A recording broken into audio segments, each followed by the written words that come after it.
Ngayon, issue nila yung confidential funds. Tama naman, sumasang-ayon naman kami. Ang pera ng taong bayan ang pera ng gobyerno ay pera ng taong bayan. Kaya dapat halughugin. Sabi nga ni Senator Risa Ontiveros na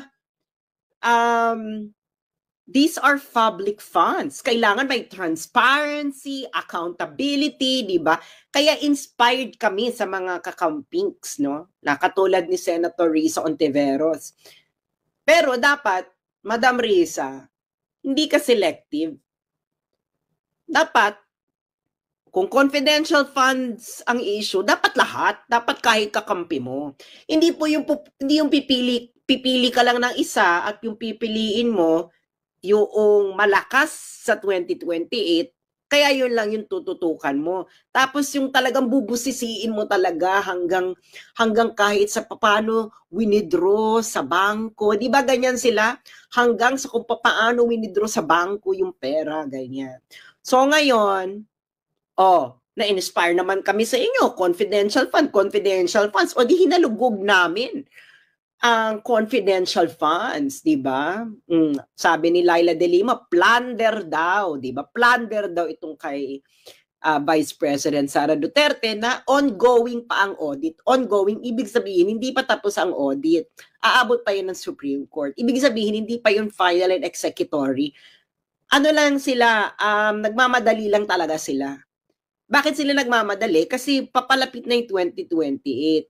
Pero dahil nga inspired kami sa inyo na halugugin ng confidential funds at plunder naman daw itong issue na ito, sabi ni Laila de Lima, di pinuntahan natin yung 2015 audit report ng Department of Justice at nakakaloka. Nakakaloka, Laila. May confidential funds issue ka rin pala, be. Ang unang-unang sumambulat sa akin, mga kababayan, mga kakamping, narurok ng moralidad, sa observations ng 2015 COA audit report ng DOJ, under sa inyong patron saint na kakamping na si Laila de Lima, ay ito, audit of cash advances for confidential expenses. Akalain mo naman, sa dinami-dami ng observations na pwedeng gawin ng COA, ito yung unang sumambulat. O basahin natin ito, English muna ha, mga ka-moisters, tapos tatagalogin natin ito para maintindihan ng lahat. I-share nyo ito sa inyong mga kamag-anak nang makita nila kung paano nila sinasalaula ang utak ng sambayanang Pilipino. Okay? Share nyo sa inyong mga chat group ngayon na, sa inyong mga page, sa inyong mga Facebook groups. Okay? Basahin natin sa English muna. Disbursement vouchers.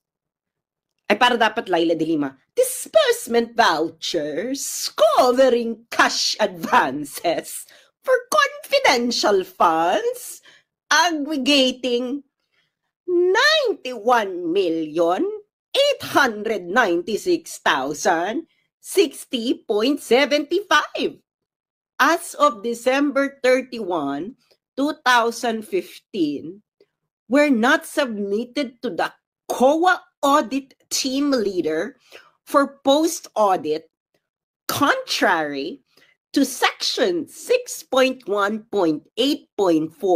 of Joint Circular Number 2015-01, dated January 8, 2015. Ito na nga bang sinasabi ko, anak ng pating at tinapa at patis. Malinaw, tagalogin natin. Okay, ano yung disbursement vouchers? Ito yung disbursement vouchers, ito yung authorization, no? Ito yung dinidiscuss nila ngayon sa Kongreso, yung disbursement vouchers. Bakit walang disbursement vouchers ito, Ruth? Nasaan si Mary Grace Piatos? Ay, yung mga kakamping, hindi na kayo nahiya sa mga balat ninyo? 91.8 million? Walang disbursement vouchers? Ano ba yung Joint Circular Number 2015-01 dated January 8, 2015? Oy, Franz Castro, Mm. Di ba ang hilig mong i-quote yung joint circular ng 2015? Emerald na na-violate. Hindi na-violate. Na-violate ang joint circular number 2015-01. O ito, sabi na ng OWA. O, violation daw ito ng section 6.1.8.4 ng joint circular number 2015-01. Bakit hindi ka nagsasalita? Franz Castro, kayo sa Makabayan Black. Alam ko kasi kung matindi kayo nagsasalita noon laban kay Laila de Lima. Dahil ang tita ni Laila de Lima ay kapatid ng asawa ng leader ninyong si Joma Sison. That is actually fact. 91.8 million ng confidential funds ay walang disbursement vouchers? Naku, Laila, baka bumalikan ito sa kulungan. Next. Hindi pa tapos, mga bes. Hindi pa tapos. Ano pa sabi ng COA sa'yo, Laila? Cash advances for CF is confidential funds, were not liquidated within 30 days after every quarter or from the approved target of completion of the activity or at year end. Contrary to Section 62.2 of Joint Circular Number 2015-01. Moreover, SDOs, ibig sabihin po ng SDOs ay Special Disbursing Officer, were granted subsequent cash advances despite non-submission of liquidation reports of previous cash advances in violation of Section 6.1.5 of said circular. Anak ng tinapatpating at tinapatpatis. Hindi ka pala nagli-liquidate, Laila de Lima, ng tama ng confidential funds mo nung Justice Secretary kang hit. Ito sabi ng COA, mga cash advances daw ng confidential funds mo noon ay hindi na liquidate within 30 days after every quarter or ayon sa approved target ng date of completion ng aktibidades or sa katapusan ng taon. At ito raw, Laila de Lima, ay isang malaking violation ng Section 6.2.2 ng Joint Circular Number 2015-01. Pwede nyo i-fact check yung mga nanonood ng mainstream media. Kung hindi kayo nabubusalan, dapat ibalita nyo to. Dahil kung hindi nyo ito ibabalita, ay wasak na naman kayo. Wasak na naman ang kredibilidad ninyo. Di ba? Can you imagine? Mali ang liquidation mo, Mare. May issue ka pala sa confidential liquidation ng confidential fund, Laila. Diyos mio Santissima Trinidad. Ano pa ba? Meron pa ata ito si Laila. Ay, ano to? Meron na naman ang observation ng COA, 2015 COA audit observations ng DOJ. Verification and analysis of the account advances to Special Disbursing Officer showed that from January 1 to December 31, 2015, cash advances under the confidential fund were granted to Special Disbursing Officers or SDOs in the total amount of 173,755,064.92. Of this amount, only 49,943,81.57 was liquidated, as evidenced by the transmittal letters received by COA ICFAO, leaving an unliquidated balance of 123,811,983.35. Anak naman to ng saba. Laila, may violation na Ba yan? 123.8 million ay hindi liquidated sa confidential funds mo noong pagkatapos ng taon, December 31, 2015? O, Piatos is this sorcery, Laila?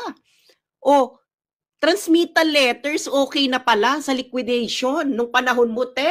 Pareho lang naman ang sinusunod din yung batas. O, pero ikaw, 123.8 million, hindi liquidated ang cash advances. Ano to? Asan yung perang yan? Oh, alam ko na isasagot nyo dito na hindi, Sans. Niliquidate naman pagkatapos nasita ng COA. Wait, so may pwede palang ganun. Pwede palang i-liquidate afterwards, masita ng COA. O di ba yan ang minabato nyo kay Sarah? Na hindi proper yung liquidation? O ikaw dito, 123.8 million? Ate Laila, ano ba to? Frailties of a woman din ba ito? Malinaw naman ang sinabi ng COA. December 31, 2015, meron kang 123.8 unliquidated. Bakit? Anong pinagpuputok ng butsi mo dyan, Laila? Pwede palang transmittal letters din. 14, kita mo na. Ano yan? Bakit ka masyadong noisy? Ate Laila, mga kakamping. Kailangan matining ang boses natin para katulad natin sila mga pa-virgin. Di ba ganyan sila magsalita? Nasa si Mega Espiatos. Actually, nasa nitong 123.8 million na unliquidated sa confidential funds mo sa Laila?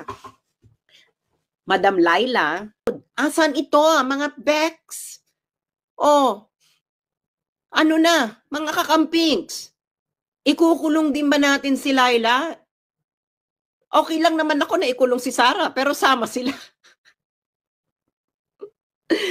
Diba? Hindi mo pwede ikukulong si Sarah, si Laila malaya. Hindi pwede, dapat sabay. Diba? Kung ikukulong si Sarah dahil sa confidential funds, dapat si Laila din ikulong. Pwede sila magsama sila. Kung gusto ninyo, okay lang naman sa amin. Diba? Pero hindi po pwede. Yung sasabihin ninyo, hindi ginagamit lang namin si Sarah as example. Mali kayo dyan. Ang example, dapat yung mas malaki na violation. Diba? 123.8 million ang liquidated nung December, pagkatapos ng taon sa Laila? Bakla ka na. Ate, ano ba yan? Ewan ko ba? Pakishare to, mems. Pakishare nyo na to para malaman ng mga kamag-anak nyo sa Pilipinas ang totoong nangyayari. 123.8 million. Laila, confidential funds mo. Hindi liquidated. Yung 49.9 million, transmittal letters lang? Ha? Pwede na pala yan? Pag kayo mga kakamping, pag mga kakamping ninyo, makinig kayo sa akin mga kakamping, pag kakamping ninyo, pwedeng transmittal letters. Transmittal letters, pwede. Pero pag hindi ninyo kakampi, hindi po pwede yung transmittal letters. Pwede pala sa inyo yan na may unliquidated na confidential funds. 123.8 million. Bakit kayo hindi nagagalit dyan, mga kakamping? Ano yung moralidad ninyo? Tapos kami mga Dutertista yung sinasabi ninyo na, wala kaming moralidad? Ate, hindi kami naglilinis-linisan. Hindi kami mga pa-virgin pokpok. Ang mga Dutertista ay hindi pa-virgin pokpok. Kayo, mga pa-virgin pokpok. Oh, alam niyo yung mga pa-virgin pokpok nung high school? Yung sa harapan mo pa-virgin. Tapos pag nasita mong nagpupokpok sa likuran, magagalit. Sasabihin, huwag mong baguhin. Huwag mong baguhin ang usapan. Anong usapan? Ang usapan, confidential funds. On topic ito. Oh. 'Di ba? On topic.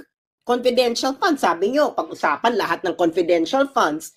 O di pag-usapan din natin yung sa inyo. Oh. Kung ikukulong yung iba, ikukulong din dapat kayo. Okay lang naman sa amin yan. 'Di ba? Kung lahat kayo nagkasala, 'di ba? Actually nga dapat ang parusa dito para nung panahon ng mga ninuno natin. Yung papakain sa yung itatali sa puno tapos papakain sa langgam. Dapat dapat yung number ng langgam na ilalagay sa katawan mo kasing dami ng unliquidated. Alam mo kay Laila, 123.8 million unliquidated na confidential funds. So, dapat si Laila, 123.8 million. O, ilan daw kay Sarah? 70? O, okay na yan, Sarah, 70 million na langgam. Kay Laila, 123.8 million na langgam. O, i-download nyo na yan. O, yung mga TikToker, pag-usapan ninyo yan. Ayaw pag-usapan ng mga kakamping. Actually, mga kakampings, maniniwala na ako sa laban ninyo. Maniniwala na ako. Actually, parang sabi ko nga, my God, napakadangal naman ng mga kakampings. Sila na ang rurok ng intellectual and moral evolution sa Pilipinas. Actually, na ako, parang gusto ko nang bumaliktad, ganyan. Kasi nga parang, shit, yung kakampings na lang talaga ang maaasahan natin para sa moralidad. Hinihintay ko to na ilabas ninyo kakamping Hinihintay ko na parang gusto ko, alam mo yung siguro pag sinigaw nyo na, si Sarah ikulong. Tapos isigaw nyo rin, dapat si Laila din ikulong. Siguro nag-let Lenny lead. Siguro nag-let Lenny lead kami, no? Diba? Pero hindi ganun ang ginawa ninyo. Kaya alam na namin yung mga galawang ganyan. Yun yung mga galawang do as I say but not do as I don't do as I do. Do as I say but don't do as I do. Ibig sabihin, pa-virgin pokpok. Download nyo na yan. Laila, dito fake news. Galing to sa COA audit report ng 2015 ng Department of Justice. Huwag kang magmaang-maangan dyan. Pasalamat ka, kakampi mo ang Pasalamat. Kasi mautak din to si Laila, no? Patapos na kasi to, 2015, 2016, tumakbo siyang senador. So, 2015, si ate mo, nag-resign niya ng October. Siyempre, hindi na siya mahabol. Hindi na siya DOJ secretary. The moves mo, ate, the moves. Pero, may iniwang 123.8 million. Sasabihin mo, hindi mo responsibilidad yan.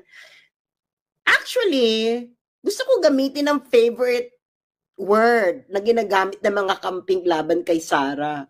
Command responsibility. Hindi, may command responsibility dyan si Sarah kahit sa pag-withdraw ng pera sa land bank. Kasalanan niya yan.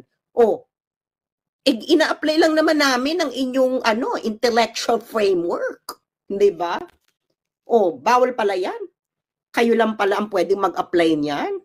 Aba, ano to? Ang birth certificate ninyo, mga magulang ninyo, si Mama Mary?